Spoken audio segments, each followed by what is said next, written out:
আরে রাহিল তো নামাজ পড়তেছে, চলো গিয়ে জিঞ্জিরালা মাওলানাকে গিয়ে বলে আসি। কি হয়েছে, তোমরা দুজনে এত ভয় পাচ্ছ কেন? জিঞ্জিরালা মাওলানা আসলে রাহিল মাঠে নামাজ পড়তাছে। আচ্ছা তাই নাকি, চলো তাড়াতাড়ি। জিঞ্জিরালা মাওলানা ওই যে দেখুন।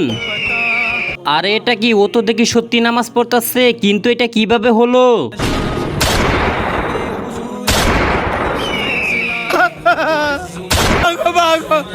আরে জিঞ্জিরালা মৌলানা কোথায় চলে গেল? আজকে আমার হাত থেকে বাঁচতে পারবে না। হে আল্লাহ, আপনি আমাকে রাহিলের হাত থেকে এক্ষুনি বাঁচিয়ে নিন।